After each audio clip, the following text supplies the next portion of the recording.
At the start, there was no grand plan for a comic. That just all happened because of the nice response that it had from kzone. As initially planned, they were just a series of good robots, so that just you can build one robot a month, and then I didn't really think of people actually collecting them and knowing their names. But I think it was just like inevitable, because I really made it believable with the write-ups, with the power ratings and stuff like that, that you would want to know more about them. So when I teamed up with my friends who were also trans fans at that time, Jill Posadas was my script writer. So when we talked about like a plot line for robots, we just agreed with a lot of things. And then I think when the later characters came, that's when I started thinking like, okay, this guy has to have a nemesis, this one has to have like an equal, so that when they fight, it looks like one doesn't like overpower the other, and then it looks like an even match. So, but later on, yeah, it became bland, but not initially. Thank you. What's your name? Sorry? Dean. Nice to meet you. Thanks for coming. My name is Joey, and what inspired you to make Foldabots? Yeah, what inspired me is that I just wanted to make toys out of paper, because I want so many toys, but it's just really impossible to ask my parents to buy the toys that I want. So I said, now what if I just make them? Because as a kid, you know that you have something that you're good at. Each kid has something that you're good at. Some might be good at sports, some might be good at a fast reader, some might be like good artists. When I was a kid, I just was able to think of ideas like, what if there's a sheet of paper here, and a sheet of paper here, and thing at the back, and then when you close it all up, it becomes a box. But the box, if you just add circles there, it's gonna become like a skateboard, right? And when I was a kid, I said, I could easily think of that. And I noticed that even adults sometimes, they can't think of that. So that I felt that that's my superpower. So I think I can do something with this that other kids might find fun too. Yeah. So that's how Foldabots began. Thanks for your question, Joey. To ask, I don't know if this is gonna be very controversial, but who's your favorite Foldabot po? I think I answered somebody asked before, but yeah, my favorite would be Ukay.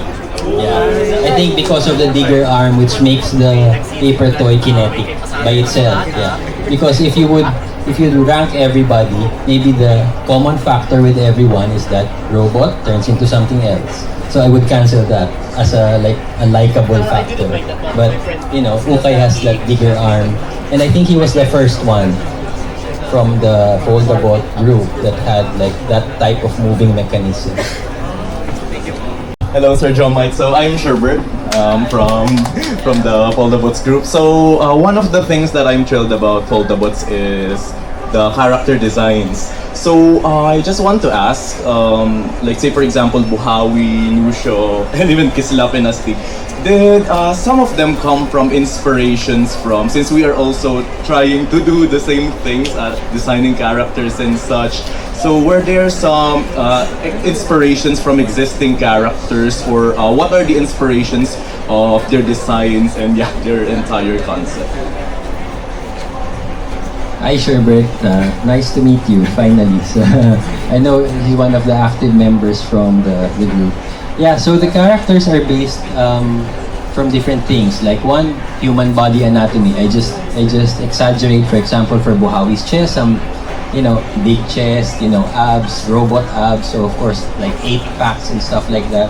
And then for the muscles, like you have like, I think Buhawi is the most basic of all. Like I thought of biceps. So okay, put an oval there, and then make a nice chest. So put something there that looks very prominent.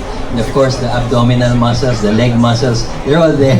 So I think he's like the very basic human body type. And then for the others, like his lap, it just came from a motorcycle. So it's actually more difficult because motorcycles are very slim. So there's less chance for me to hide robot parts in it. So yeah, so that's why she ended up having those things behind her head.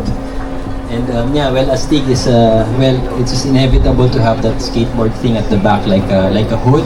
But I think it works. And with the redesign, I just wanted the boosters to be integrated because when I look back at my designs from 16 years ago, yeah, or all these years po. This was back in 2008 Comic-Con sa UP Bahay ng Alumni. I was also like them once. And my question is, do you have any plans to maybe create another story about Foldabots Chronicles, or maybe we'll get to see Kaloy and the gang on Dona, just like us. Yeah, that's it. Thank you. yes, actually, before Foldabots was pitched to Anvil, Anvil said, why don't you make the comics first before the toy book? And I said, no, I want to do the toy books first. So, why? Because I'm really toy-based. Parang, as a kid, my interest for something goes first into something that's tactile, something that I can build. And then when I believe in the toy, I like to play with this, I like to get this guy and smash him with another guy. And then, automatically a story comes out. So I think that raw process, I just want to preserve that. Then, play ka muna, tapos saka ka nalang magsulat ng story. And with the retelling, I would definitely retell it because when it first came out, it was serialized like every month. So me and my scriptwriter would brainstorm for 1 month and then not talk for a long time and then make another part of it and then another part of it. So when I turned it into Chronicles, the compilation, I felt that there were things that are incoherent because of the disjoint of the planning. So now that it's more whole, like the characters are all there, I can reconfigure things, and then my initial plan is to, well, I haven't told anybody, pero my initial plan was to make like an alternate universe where things are happening similar to what happened before. But before, everything was like, it got blipped. So everything got blipped, and then now it's another 2055 maybe, or 2060, and then things seem the same, but they're different. So that could explain how I can retell the story with a new set of kids, and then maybe they can like interact with them through the containment field. Like if you remember the story from before, they have containment fields which takes them to different time. I also have to update the PSP because maybe nobody knows that. I might turn it into a Switch.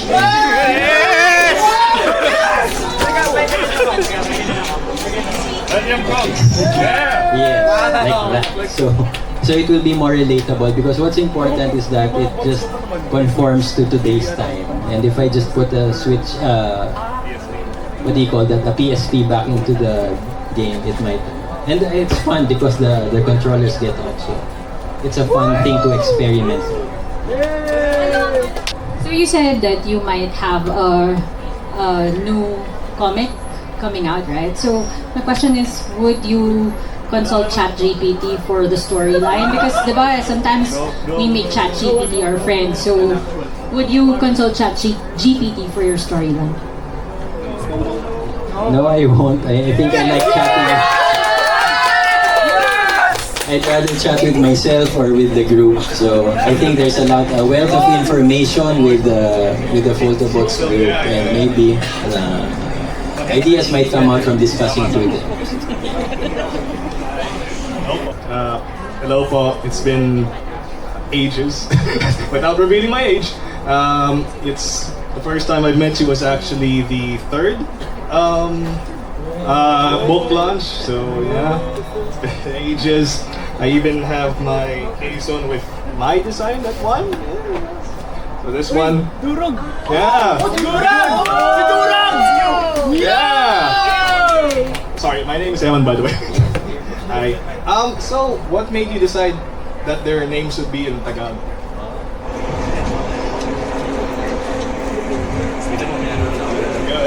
Yeah, initially when I saw kzone, it was all in English, and a lot of the content was based on games, movies, TV shows, At that time, a lot of the channels were in cable TV, diba? Kasi hindi pa masyadong streaming. So I said na if a lot of kids in this generation would be reading something like this, watching something like this, and playing games that are like this, all in English and all foreign, parang we might lose a certain part of our culture. And I wanted to introduce the love for the language, love for the culture ng Filipino in a very subtle way. So what if you make like cool words into robot character names like Buhawi? Parang maybe an English-speaking kid in the early 2000s wouldn't even say that word or not come across it in his Filipino class because it's not really useful for like lessons, diba? But it's useful for something cool like a battle, like a robot battle, or like a power that a robot eagle can have. So I think that's how I wanted to introduce names in Filipino para because the interest comes from there, and then from there you could, start to love the culture. Foldabots are back. If by any chance, is there a possibility that we will still be having those branded collabs like, Jack and Jill pretzels and Betty Blast? Yeah, those were fun collaborations. I hope so. Yeah, I haven't been thinking about it because I'm just focused on getting the launch. It's only been a month that this book was launched. I think it was exactly July 30 when I found out that Anvil already came out with a poster, and now it's August 30, so everything just happened in a whirlwind month where suddenly we can buy the books on online selling sites which didn't exist before. You had to go to stores or to 7-Eleven to find them. So yeah, I haven't thought of any collaborations like that, but it will always be nice to have those because I can release experimental characters like minis with that are like very easy to build. Actually, yung mga may questions, you can line up here on the center aisle. Unahin po natin siya. What made you draw these robots at first? So what made me draw was the toy. After I built the toy, because the first process is to just make the toy first, okay? So when I find out that the toy works and it stands up, it can transform, I said, okay, now I can copy it because I have like a model to copy. And then, yeah.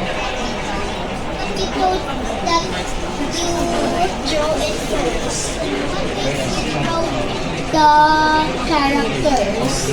Oh, maybe just ideas that I want to turn into robots. Yeah. If I think the robot is nice, maybe an eagle would be nice, and I draw that.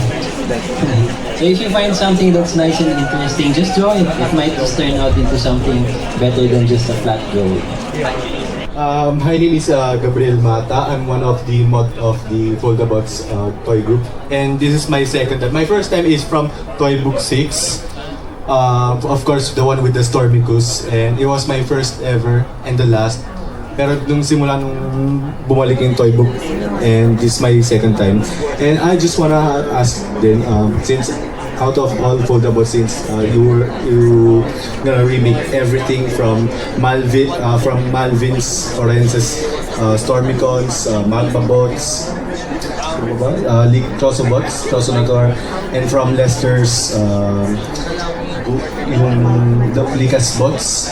I was wondering if are the Foldabots from Pretzels and Mediplus will be included from the remake. Maybe they will. I think with the Mediplus, I haven't really remade those into full-size robots. But I think for the Pretzels ones, I think they were pre-released as good. And then when they came out in kzone, they were evil. I think the storyline in the comic would explain that. So maybe if given the chance that I would continue everything else. But first, I'm gonna consume everything that I have first, and then maybe do the infection things. Thank you po. Yeah, no problem. Hi sir, I'm Rahul. Nice to meet you again. first time at a launch. You talked about a new story, and there's a new generation of builders. It's a new era for Foldabots. I think a question that a lot of us might be asking or wondering is that, can we expect new Foldabots as well, like completely new characters, or would you like to remake the whole roster first? I think for starters, I want to use what I have, and then if I feel that the designs still work, I'd retain them. But if I feel that it's clunky, it falls too much, or like it's nice having this nice experience also, because I get to check my own work, and if I feel that I can do better, then I will. But if it still works, then I retain it. I think we retained to be exactly as before, because I think there wasn't anything wrong with it, and I really like what it looks like. It's simple enough. Hello, Sir Jomike. I am Erwin, and I've been buying foldables since actually the pretzel eras. And my one question would be, can you further elaborate on what you have said in the Philstar article that you are eyeing actually to have an animated series? Are there talks already, or is this just an initial thought or aspiration? Thank you. Yes, it is an initial aspiration. Part of the interview questions were, what are your hopes and dreams for that? So if I could throw in anything, then that's what I said. Anything that's animated. Hello po, Sir Jomike.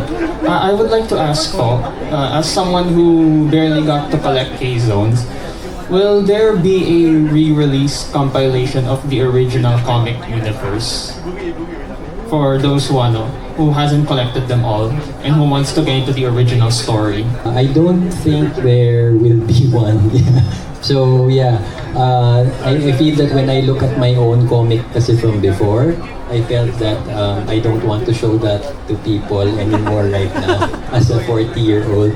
So I feel that I have the urge to redraw things, rewrite things, and replan how the entire story is going on. But the story will basically be the same, but I just have to regroup and time things better, like story-wise.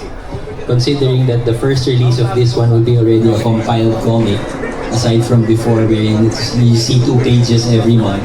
So it has to be like exciting enough for it to start and to end within 2 pages. And the next month, it should be starting like 2 pages again, na exciting na naman siya na mag-i-end na in 2 pages. So nangyayari parang exciting, ending. So every time you turn the page, there's something that's start and end.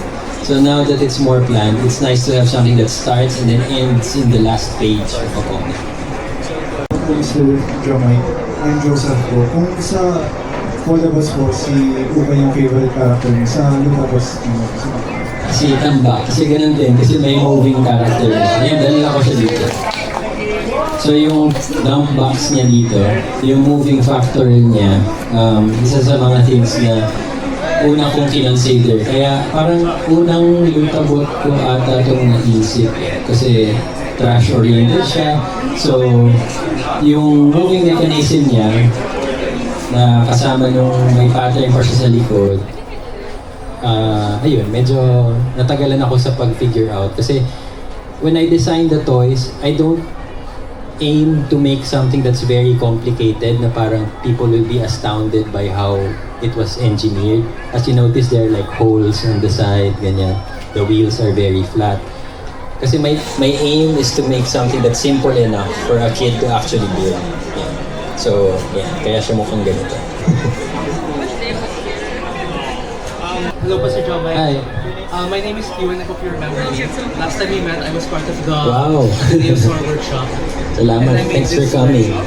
Which one was yours? There were many workshops before. So. I made this weird one. Do you remember?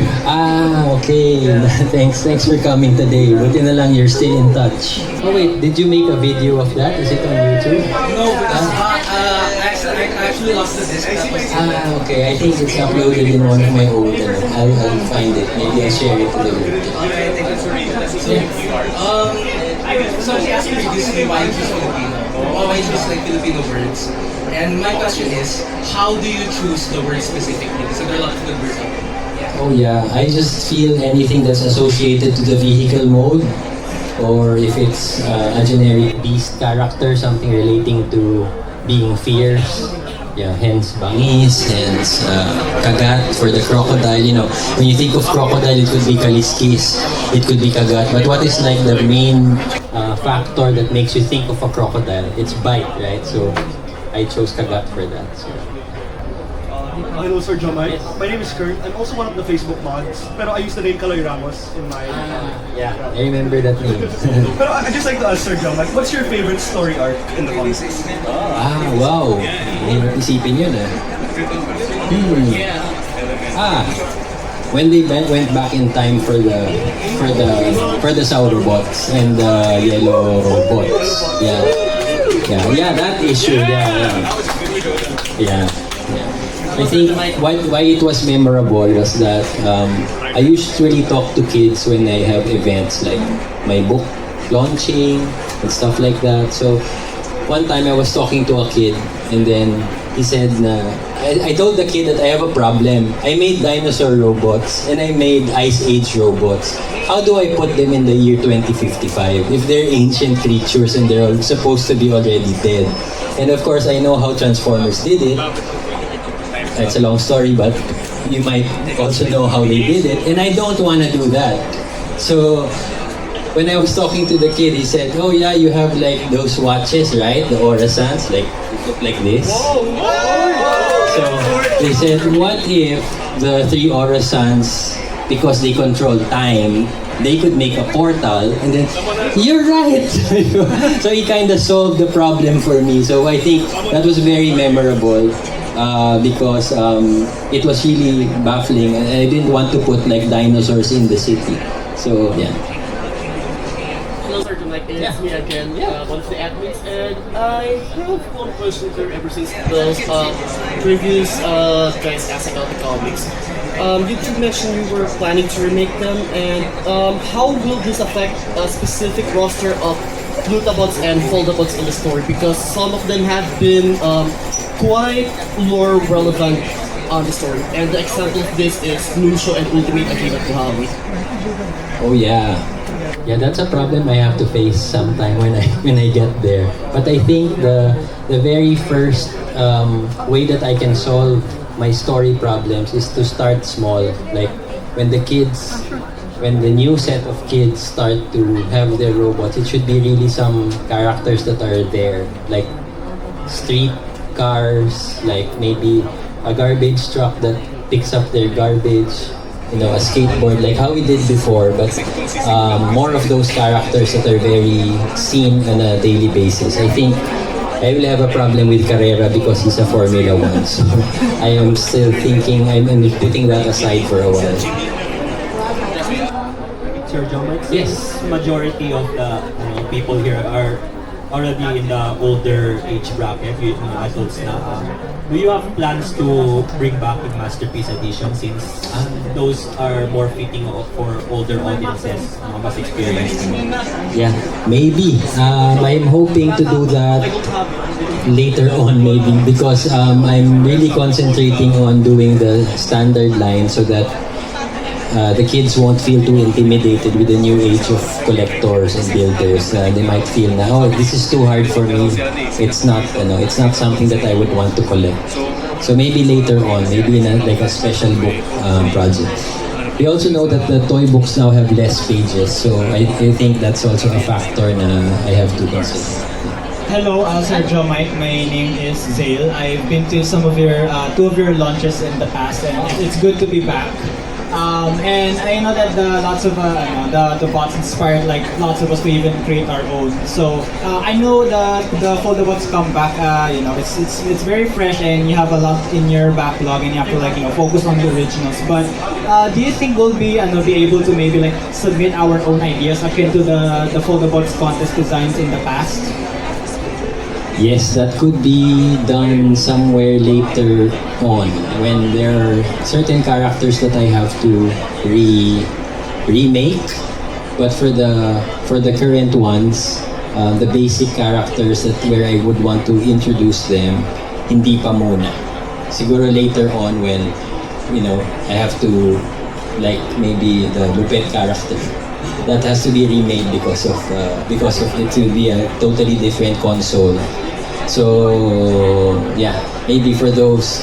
I think before it was easy because of kzone was a monthly thing. People got it. People can constantly be reminded that this exists. But now it's gonna be a biannual book, and nobody gets to be reminded. Like for example, if this entire event is done and go back to our lives, you don't have a magazine next month to remind you, hey, Foldabots still exists. There's a new one right now, di ba?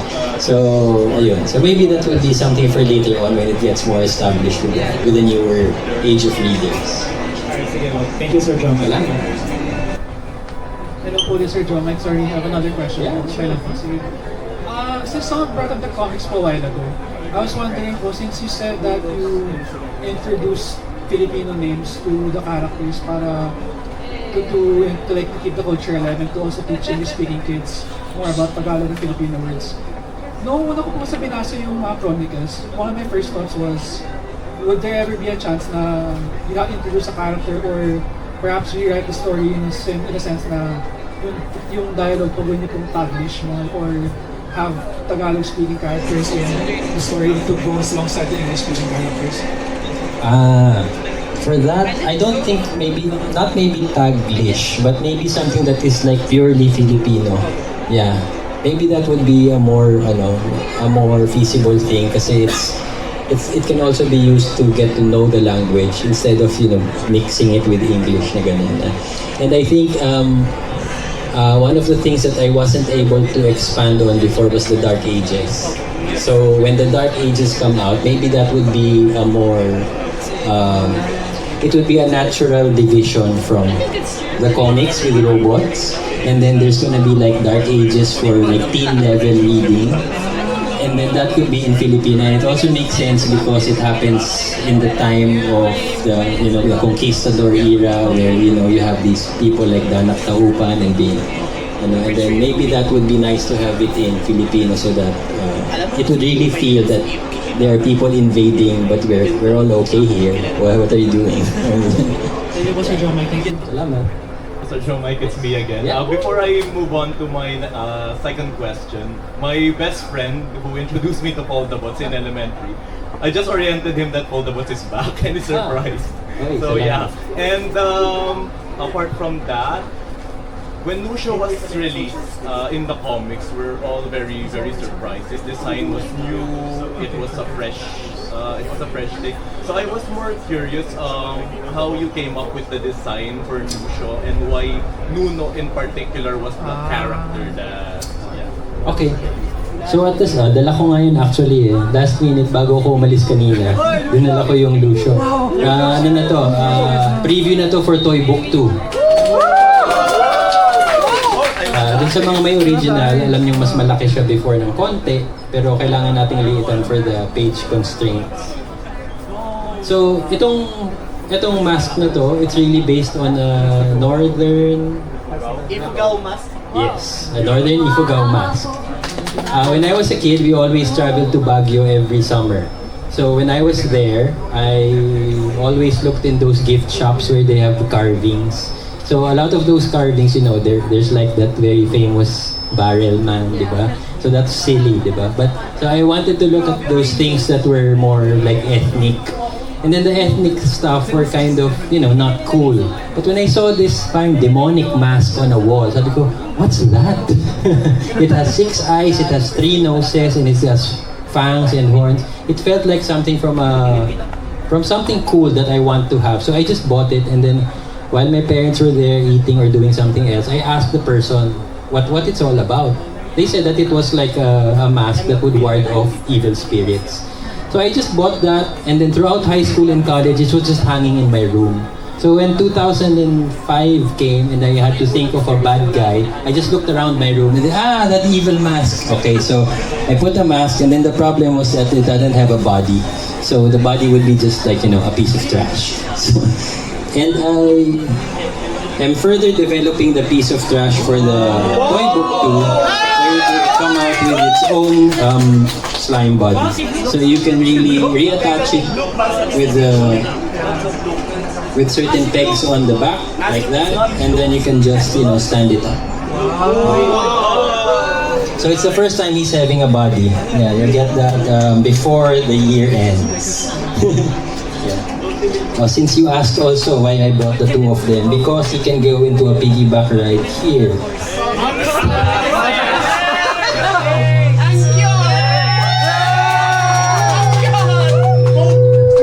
There was suspenseful music.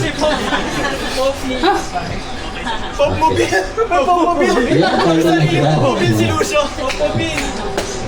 So I'm also tweaking all the character descriptions. Maybe you've noticed from Toy Book 1. And I'm kind of making Tambak a very brown-noser character. Like, he would be very subservient to Lucio. That's why he's gonna be like this. And then Sitak would be like the jealous type. That's why he's so angry all the time that he wields a sword for the first time. Hello, my name is Fran. I joined the Foldabots fandom of Toy Book Publica because like the Goobabots, Acabots, and many of the lutabots were all missing, but they were all missing and they didn't. And it seemed like that was an important time to call every one of their allies to defend. Right. Huh. It's more of technical. Wait, Controlion was the dragon, right? It had the bank, the plane. The mind controlled ones. Yes, the ones that control the city. Yes. Yeah. So that's why it was Controlion dragons. And you choose like powerful representatives of money, travel, and what was the others? For those who remember. Electricity. What else? Gasoline, fuel. So a lot of those things that control a city, like the economy and things like that, things that want power and control. That's why it turned into Controlion Dragon. I forgot how the story happened. Did he kill Elementron?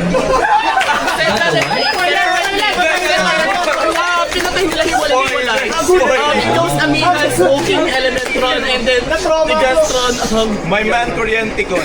Okay, so yeah, it's kind of a blur because the thing is that when I thought of the group and then I presented it to my scriptwriter and we discussed like, yeah, this could be a nice battle. So we just think of that part and then maybe a few months after we'd think of the next arc again in a book.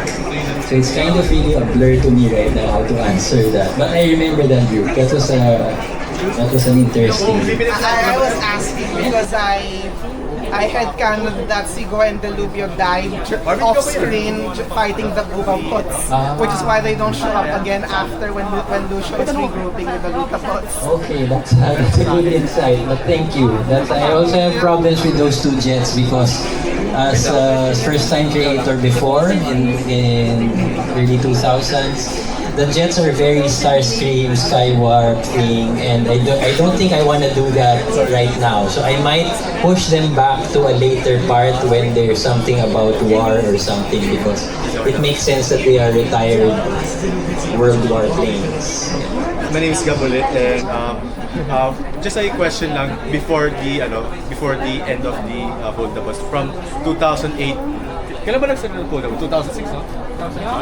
From 2006 to 2016, the final one, which is the Electricons. And I was wondering, what was the most difficult Foldabot that you've ever crafted? Not the drawing, but the one that you've crafted from paper and glue. What was the most difficult one? Yun ang mahirap. Hindi ko maalala right now kung ano. Yeah, I may have to think because I have to look at the entire list again before I can figure out that one. Pero, I think it was the watches because the watches were. It had a third component. It had to be wearable. So I had to fit everything that was very boxy in a tiny little kzone page. And then after all that, it should still be wearable and transformable. Yeah. Sige po. Hi, sir. Jomike Tejido. Similar to his question regarding the Foldabots that you created before, since you had created a lot of combiners over the years during its original run, personal favorite was the Commutabots. Since now, by the way, really great props on the redesigns you've done for the characters, because the engineering just really is so much better now with a lot of the characters. My question is, which of the combiners did you think at the time, after releasing them, was like, oh no, I could have done it a little bit differently? Which combiner do you think, now that you have the opportunity to remake, you would give like a different way for them to all combine? Yeah, maybe I would do the zoobots better. I think I made a very experimental type there where the hip was like paperclip. the hip was made of animal's legs, and then he was like this, and then so when everything was put together, it looked like very squat figure, and maybe and also the microbots, because I think it was just too messy looking, so maybe I would find a way to also fix that because of the insects. But the individual insects were my favorite also. Looking forward to them. Yeah, thanks. I have a question about the previous lore with the Foldabots. Yeah. On the December 2012 issue of kzone magazine Foldabots Comics, there were some sort of a very weird and morbid Easter egg that I found there. It looks like a destroyed LRT train cap. Was that by any chance Metrotron? Because I think I saw somewhere in the previous issues that Metrotron might have gotten hit by Commutatrons claw. Was it in a comic? Yes, December 2012 issue. Oh, maybe I made a cameo appearance of that. Yeah, so that the idea was that for them to be rivals. So yeah, maybe yeah. But I think because Riles was originally planned to be good, right? For those who remember, he was part of the Pretzels bot. Was he? Yes, Ayun, tama. So Foldabots siya before, and then turned Lutabot. I think that's the reason why. And yeah, I just recently typed that in the bio. I just made that very clear that they were once Foldabots turned into. I have another question. What made you consider Landas to be the successor, for lack of a better term, to Buhawi's leadership when he died? Why was Landas chosen? Well, that was just very personal. I don't think I told anybody. But if you remember, Landas was Hyundai Tucson with a roof rack. It was our first car as a family. It was our first family car. So I think at that time, I didn't think that I could purchase something like that, and then it felt very good that pwede pala. So I remember na when we bought it from the car store, it was required to have a roof rack for some reason, and I was looking at the roof rack. I don't need this roof rack, and then I just said na, okay, I'm gonna turn this into a triple changer. The roof rack turns into wings, and it could be you can turn into a flying car. So that's the reason why. So I just wanted to have like the actual thing. So it's just because he was a special it was like a personal thing. Yes, question. Have you ever tried making weapons? Yes, but I'm trying to avoid guns. Because I feel that there's a lot of cartoons, movies, and everything else that uses guns. So with my series, I just wanted them to use their spirit energy to blast each other from hands, from other things. Yes, they have cannons, but they don't. Nobody in the entire Foldabots, even the bad guys, would shoot actual bullets. They would shoot fire. They would shoot like gas with fire or toxic waste. But those are like the fun things, not really guns. You made weapons, yeah. So the weapons you can just add it to those things. Yeah, that's a good idea. You can add it to that, and Buhawi can have his own weapon, but it's only yours. Foldabot officially to appear in kzone, and the selection right now for this toy book is almost the first one from before, the very first one. Do they have any significance, like why the Elementabots, why Kisla? That was a big problem when we first talked about the remake because I had like over 100 on the list. And then who would I choose? I was given a limit of 8 for this toy book. So which 8? So first I had to reduce the options by reserving 1 combiner group and then 3 individuals. But who are the 3 individuals? Diba? So I think I balanced off once because of gender and color. So we have a yellow that is a girl, we have a small robot which is Buhawi, and the leader. So I think that kind of balances these 3 as like a representative of child, adult, and girl. Ayan. And then the elemental bots, because I feel that it's the most basic one to do, and I think it was also chronologically it was my first combiner that I ever tested to make. Ayun. So I think the order of how these will come out will also be the order of how they'll come out in the new comic story. Question again about the comics. There was once a time way before where you floated the idea to the group that you'll time skip to the main characters having aged already. Are you still considering that, or are you considering expanding the main cast of human characters in the story as well? I don't think I'm going to age the characters because I feel that the target pa rin of Foldabots is the younger generation. And for like people of your age who are into it, I think it's still fun to read like protagonists that are still young. And I like to retain that age so that the problems that I would like to propose for the robots, like the story arcs, what do you call it, the plot lines, is still very kiddie because I'm still a children's book illustrator by like my real book work is still revolving around that. So I still want that type of thing that's working with me, like instead of aging up my stories to more mature themes. Ano po, Sir Jomike Tejido, big fan po. With the inclusion po ni Tambak sa toy book, will there be rangkada po? Yes, magkakaroon din ng rangkada pero hindi pa sa book 2. Hindi pa. Hindi pa, pero confirm. Kasi dahil sa space lang, kailangan yung parang kanina, kailangan kong pumili lang ng 8. So yung 8 na yun, yung 4 o 5, or 4, kailangan combiner. So 4 na lang yung kailangan kong i-fill. So dapat may nice variety lang muna siya. Yun. Sorry, it's me again. I have another question. Yes. Is there a possible chance, I don't really care if this is going to be Pasada, Kidnap, Sigwa, or Bilibili that's going to be shiny, but is there a possible chance for the shinies to be returned? Shiny? Foldabots to be Oh yeah, the shiny ones. Yeah. That's a matter of how well it is received, because adding any type of shiny foil into the paper also increases the price. So I think we're kind of retaining the price to this amount so that it's gonna be easy for people to collect. Maybe later on in the later editions, when it gets more stable again with the people who are buying the books, we could explore that.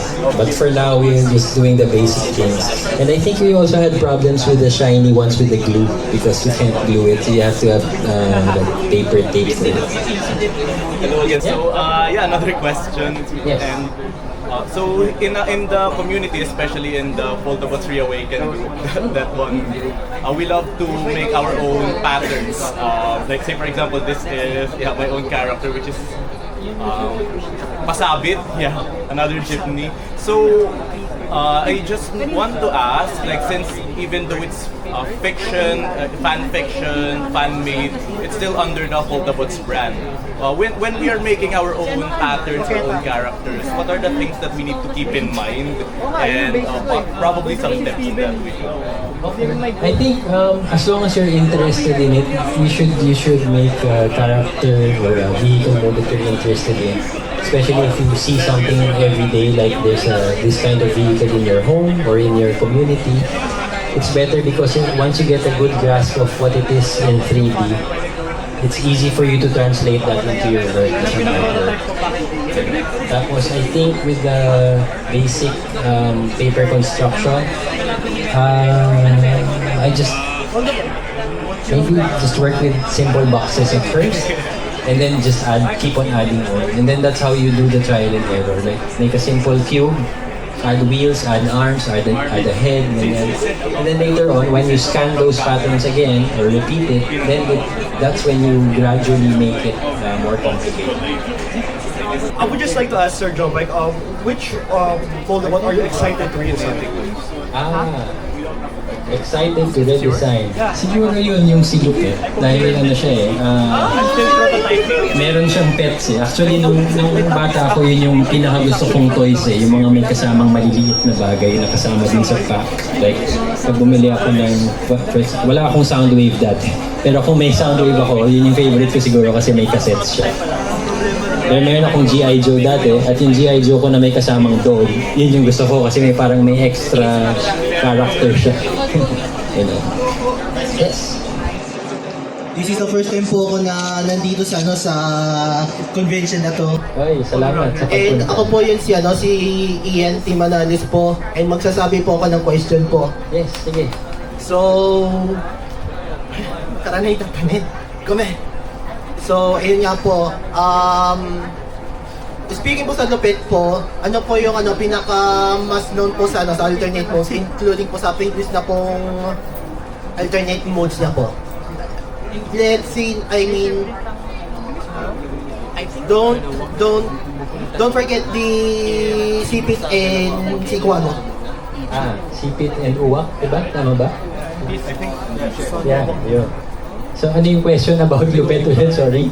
Yung alt mode po, hindi yung yung alt mode niya po. Well, ano pa rin siya. Dati si Lupet ay PSP, di ba? So, balak ko na siyang gawing parang Switch ngayon. Tapos yung mga cassettes niya, kailangan nilang from circle, kailangan nilang maging rectangular para dun sa game discs na mas simple. Yes. So, yun. No problem. Salamat sa question mo. Buti nakapunta ka today. Yes po, for the first time. Wag lang game theater po. Uy, may drawing ka pa. Sige, pakita niyan mamaya pagka nag-sign ako ng mga books. Salamat. Good afternoon. Mario Kart, I've been a Foldabots fan ever since I was a kid during the kzone days. This is my first time in a convention. As a kid, one of my favorite Foldabots was the one that can transform from animals. Because nung bata pa ako, medyo rare na magkaroon po ako ng mga animal toys. So with the new redesign, I was so interested with bangis. Is there any personal reason or what's the reason po why did you redesign bangis into chow chow? Ayun, kagaya nung tanong tungkol kay sino yung kotse na yun kanina? Landas. Pareho doon. Kasi excited ako nung nag-7-year-old yung daughter ko. Tapos sabi ko na, pakita ko na yung Foldabots kasi 7 na siya parang hindi na niya magugupit yung kamay niya. So, nung ginawa niya lahat, excited siya. Pagdating dun sa dog, mahilig siya sa dog. So, in-expect kong magiging masaya siya doon. Tapos pagkagawa niya ng dog, sabi niya, the dog is ugly. Okay. Parang gusto ko happy din siya doon sa series. So, sabi ko, okay, dahil may chow-chow kami na brown din naman, so babaguhin ko na lang yung ulo, konti lang, at saka patatabain ko yung legs. Parang tumaba ata yung legs niya. Kasi yun yung ano niya. Tapos sabi ko, mabangis naman kasi talaga yung chow-chow eh. Na hindi ko alam bago ko siya bili. Na mabangis pala siya at delikado. So I think fitting naman siya dun sa bangis na pangalan. So, ayun. It's a personal choice lang because of that. Yeah, kaya ako siya nil-design. Thank you po. Salamat. Good afternoon po, Sir Joe. First time po sa Peruao po sa Okay, salamat. Ano pangalan mo? My name is Kit po. Kit. Paninto ako ng Foldabots. Question lang po, may possibility po ba na madagdagan yung Aurasan holders tsaka bagong Aurasan characters? Oo nga, sana. Pero magbabago yung mga decisions noon pagka naka-fix ako nung physically tatlo pa din sana kasi yun pa rin yung magandang para hindi magmukha sobrang dami. Pero kung mag-create man ako baka kailangan i-even naman yung iba. Lutabot watch na siya. Thank you po. Maybe on the later books, like maybe I just want to make a lot of like toy books and Foldabot books and Lutabot books, so that just to get reintroduced, and then later on, like just how I did with the original, like it already came like in Toy Book 6, I think. No? Yeah, so maybe later on also. Salamat. Yes. Sir Jomike, nice meeting you po. And this is my very first Foldabots event that I attended po. So I used to have a huge collection of Foldabots kasi I was an avid kzone collector po back in the day. My question lang po is that, kasi very curious ako with the combiners ako. Is there like a different process when you decide to make a combiner Foldabots, or is it like any difficult at all compared to like a singular Foldabots book? Yeah, it is significantly difficult to make the combiners because one thing, I have to solve the entire group first prior to drawing anything. I have to test the toy, like push test the toy if it falls over very easily, and then that's when I start doing the individual details of it. Yeah. Unlike when I'm just thinking of one, parang okay na. When you do one, it stands up. It doesn't have to relate with others. Ayan. So. Thank you so much. Hello, Sir Jomike, Yes. it's me again. Yes. I have another question, and this time it's about future releases. If you're going to re-release and redesign the entire roster, does this include the fan-made designs, like Sporticons, Foldabots, Storycons, something like that? Yes, definitely. I think there were already a lot of those before, so I don't think I'm gonna delete them from the roster. So they'll still be part of the remake. Yeah. It's an honor to meet you po first kasi since grade 5 pa ako na bumibili na ako ng kzone. Salamat sa pagpunta. Thank you. Tapos sobrang ano lang po. Yung way back in the day, yung book 1 to 8, sayang hindi ko siya napili ng yung full copy kasi nga more on 2, 4, 5 kata na pinili ko. Babalik mo ba yung mga Sorry, pero yung mga dati kasi, dahil previous publisher na siya, hindi sila nag-print. Hindi na siya magbabalik kasi parang magiging ano na lang siya. Classic toys of the early 2000s. Ganun. So, pero yung mga ngayon naman, sila pa din naman yung mga characters. Mga remastered nga lang. Improved. Salamat. Good afternoon, sir. I'm Visual. I would like to say lang po na thank you for bringing back Foldabots. Now, pinapakita ko rin po sa kapatid ko po na younger yung culture ko po ng bago ko ako. Nice. And this is also my second time po na check ko na po sa mga events ko. Siguro po yung first event ko po, support po ako nun. And I'm curious lang po what your thought process is when it comes to remaking your characters. Like, is it more of yung contemporary or yung mga modern eras po ngayon? As you said po earlier with yung PSP niyo po na Foldabots gagawin niyo po Switch, yung kay Bangs po ginawa niyo Chow Chow. What can we expect po when it comes to your newer bots? Like, what is your thought process when it comes to remaking your new bots? Most of them, improvement ng drawing ko. Kasi yung speed ng paggawa ko before, kailangan kong habulin every month. Kailangan every month meron akong ma-come up na design, na toy, na photos, tapos write up. So ang dami nun eh. So minsan yung mga iba kong robots before, medyo mabilisan yung pagkagawa. So pag tinitignan ko siya ulit ngayon, parang hindi ko na pwedeng ilabas to right now para i-represent yung skills ko as my age. So kailangan ko siyang i-remake. Tapos habang nire-remake ko siya, pati yung types of cars nag-improve na din. So kunyari yung Bangga at Bungo, mga tama raw FX sila. Ngayon may bagong tama raw na. So yun na yung magiging basis ng dalawang characters na yun. So redrawn na rin sila based on that. So ganun yung mga things na nakakonsider ko for remake. Hello po, good afternoon. Bali, Jomike po from Leyte po.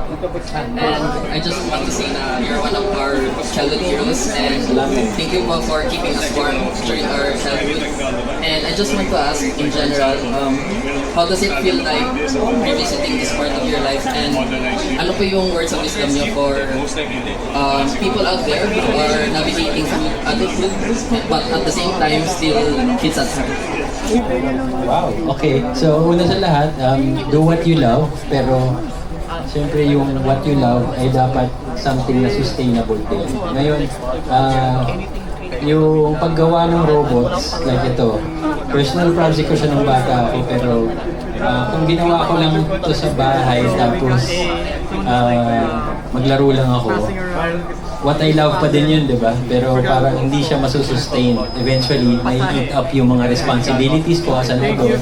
So, paano ko ma-retain pa rin yung playing time ko at the same time, sustainable siya, which is yung parang makakabuhay pa din siya na ano. So, kaya ako siya nilapit sa publisher para sa maging parang trabaho din siya, pero at the same time, hindi ganun. I think, isang example lang yun, pero hindi ko mabibigay naman lahat ng example. Pwedeng music, pwedeng sports, pwedeng ano, pero karamihan ng mga passions na ganito, kailangan mahanapan nyo lang ng some form of outlet na hindi lang siya basta purely naglalaro ka lang na parang bata, kasi malaki ka na eh.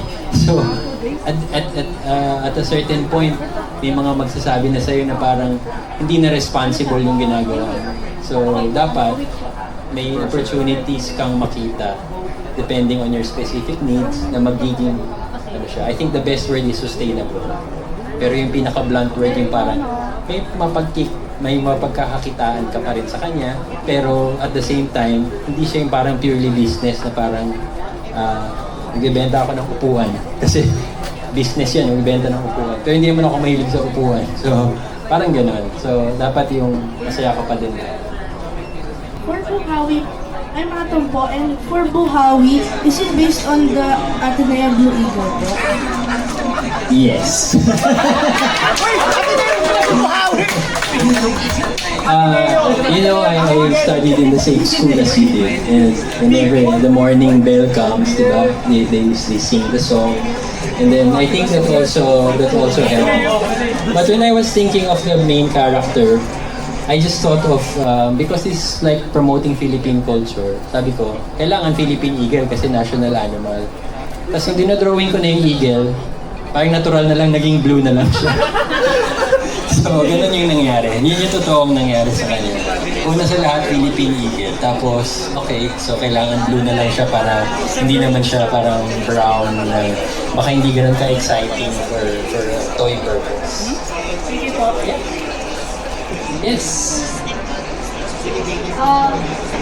Is there any memory that you had in Ateneo? Like what's your happiest memory in Ateneo? Oh, happiest memory, huh?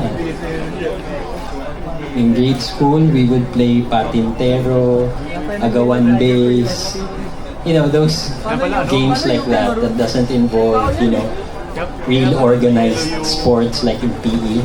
And when you're among kids and you just organize something within yourselves, it's more fun. Yeah. So I think that's the funnest memory that I have. Yeah. Another question about Foldabots pieces. I do understand the term regarding pasada, kidnap, sigwat, and dulubyo, and I think they're all pretty good designs in my unbiased opinion, but I just would like to ask this question. What made you select those four as the shiny ones in the toy book too? I think it was just their time because why was that? Did I release Sigua Delubio in the kzone? So, no. They were exclusives, right? Yes. Yeah. So I think at that time, Summit Media, the publisher, asked me to make exclusive ones because they said na there's no reason for people to buy the toy book if you don't make new ones. So sabi ko, okay, I'll make 2 jets because it was just a natural thing because of Skyward and Starscream. So I said na, okay, but I can't do the F-15, the whatever they are. So I searched for Philippine wartime planes. So those wartime planes were the ones that I found. So I think that's why. Because they should be the new shiny ones. Ay, sorry. Paakyat na lang. Can you help, loosen that thing? Yeah. Hi, Sir Jomike. Yes. Name's Rio. Hi. Like everybody else, I just wanted to say that you're one of my childhood heroes. Salamat. Ever since I been consuming kzone. I don't know where my collection is, but thank you so much. Foldabots was honestly the main reason I got kzone every month, and I thoroughly enjoyed them talaga. Also, it was nice to like find out that you're also an Ateneo and just graduated as well. But my question is, you created so many Foldabots back in the day. You created so many designs reflecting Filipino culture, Filipino cultural objects, vehicles, and all that. But now that you're like bringing them back, are you going to be, I guess, making new ones? Sorry, I just came here because of traffic. But are you going to be making new ones? And if so, what are your plans if you can share? Considering you've exhausted so many iconic Filipino cultural objects. Yeah, thanks for that. For the first one would be the game console. I definitely, because that one changes very fast. So I had to turn the PSP into a Switch. But apart from that, I don't have any other plans yet.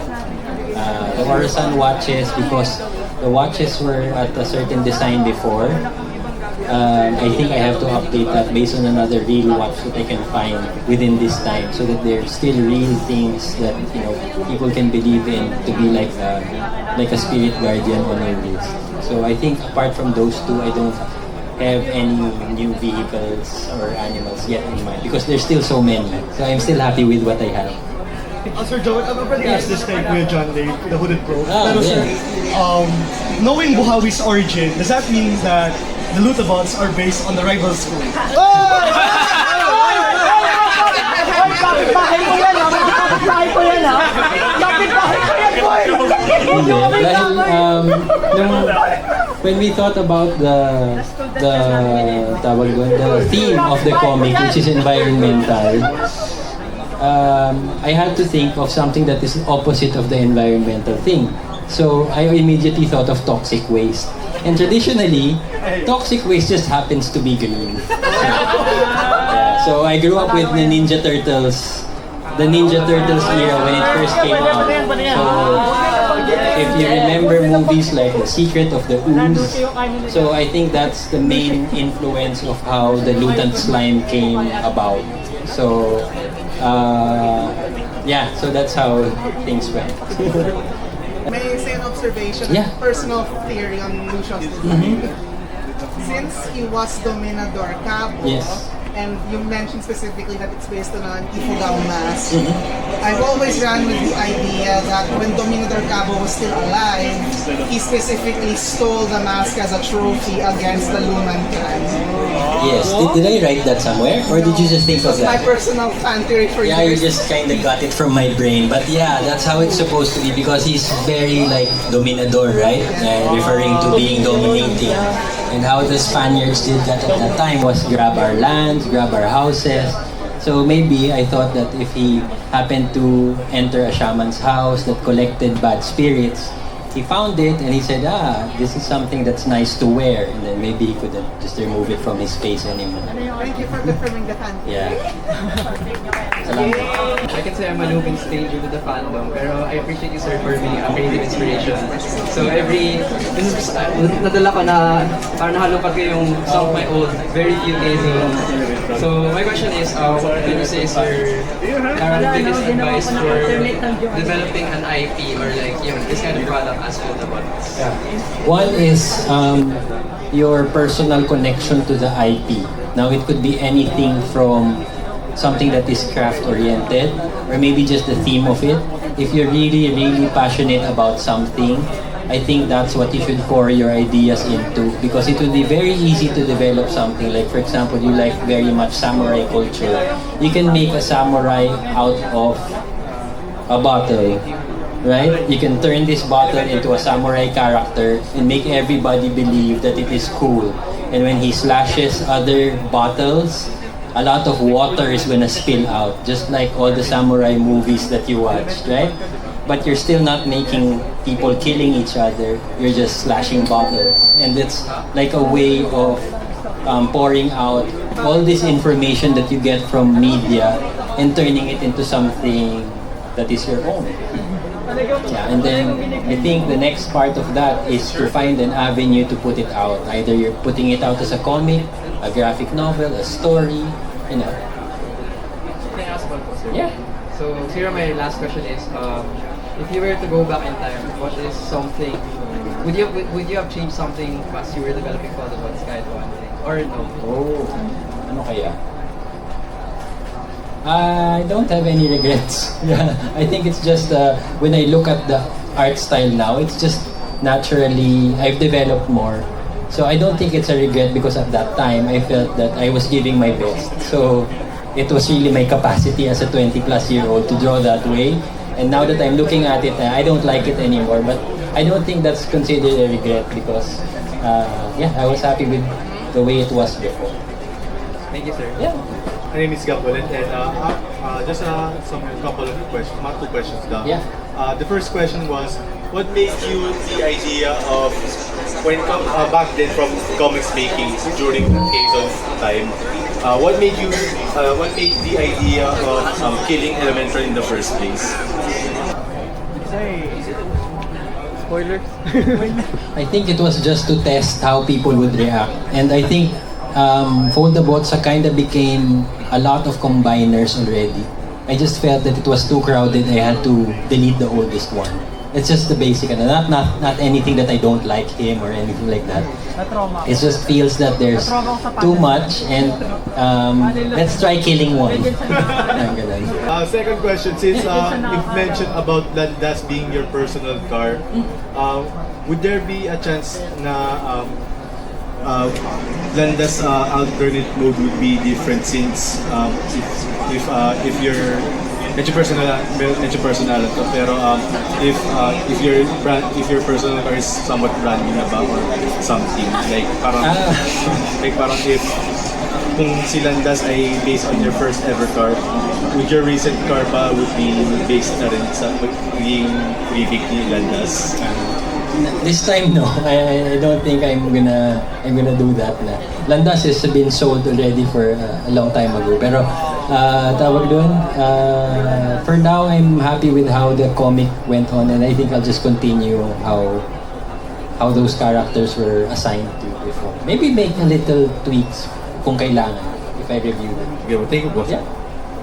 Yes. Hi. I was just looking through, memories here on Facebook. But I could have swore there was one time where you made some parang Beyblade. They were also like paper toy dolls, but they were also like different like animals, different creatures and what. But that aside, also looking through your social media, will there be some new Foldabots or characters that will be references to, like for example, your book recently, Robots and Dinosaurs? Yeah, will they be incorporated in the greater Jomike Tejido universe or something like that? No. Keep them separate. Yes, they're all separate things. Yeah, I like to keep this the Foldabot lore within what the established characters are first before I think of something new. So that we can ride? Yes, we're currently working on that, and we don't know yet when it's gonna come out, but I still have to work on that with Anvil Publishing. So yeah, we'll announce it if it's gonna be there again. Thank you po. Sir Jomike, since in your remake of Toy Book 1, you embrace technology by adding video tutorials as seen in the TV. Would it be used then to create opportunities for people outside of NCR to be able to participate, like in live streaming event, for example, in the future? Yes, I think that's a good idea and input, because just 2 days ago I thought of the hashtag Foldabots Friday, and I think that's a good opportunity for me to connect with my readers, my builders that are all around the Philippines or even other parts of the globe. And initially I was thinking of posting something new, but it could also be like a session, like a live session where people can ask things, people can draw together, or generally interact in a safe space that is Foldabots Friday.